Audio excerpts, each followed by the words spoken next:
Hello guys, welcome back to my vlog. For this video ay magluluto po tayo ng Japanese style nilagang itlog. Ano pala? Yung itlog na may sabaw pala. Wow!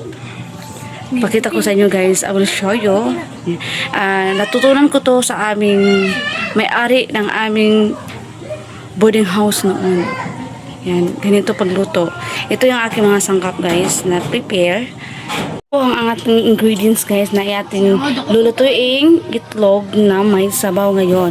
Tatlong itlog po ang aking lutuin kasi tatlo lang po kami kakain. Ito po ang aking mga sangkap na mga ingredients na ilalagay. Dalawang pirasong kamatis, tangad, at saka sibuyas, isang piraso, at saka yung sibuyas dahon niya guys. Ayan, so let's start na guys sa ating pagluluto. Mag-prepare tayo ng tubig sa kaldero guys. Unang gagawin natin, magpakulo po tayo ng tubig bago po natin lalagyan ng mga ingredients guys. So kumulo na ang ating tubig. So ilalagay na po natin ang ating mga sangkap.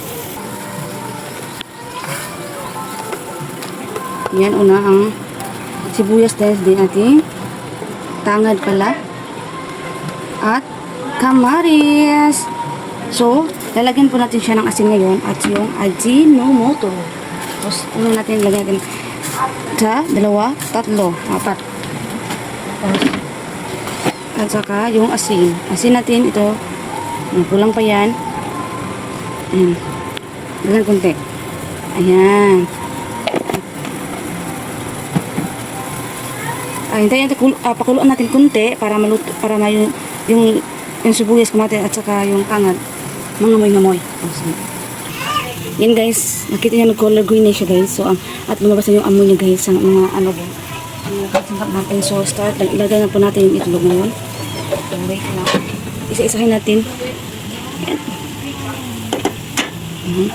At saka ganon. Next. Ayun. At ito yung bang last, pangatlo. Ay! Ayun guys. And then ganun natin siyang konti para hindi yun, yung mga color yellow sa itlog, hindi siya mabibiak guys. Buo pa rin siya hanggang maluto. Ayun.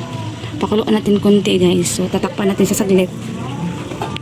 Last na, ilalagay yung sibuyas dahon. Ayan.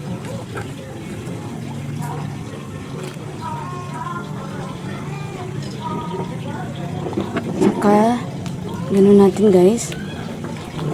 At titikman kung okay na ba yung timpla niya guys. So, let's start.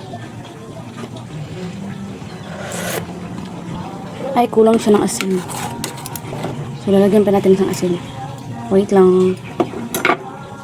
And okay na guys. Ang wow! Okay na. Yummy! Dila. So, nasa sa inyo po yun kung ano yung panglasa nyo guys. Kasi iba-iba tayo ng panglasa. So, thank you for watching. Guys, ang aking niluto. Done. Ready to eat na guys. Thank you for watching. Don't forget to subscribe. Click the button para ma-notify po kayo sa aking mga latest video. Thank you. Bye. God bless.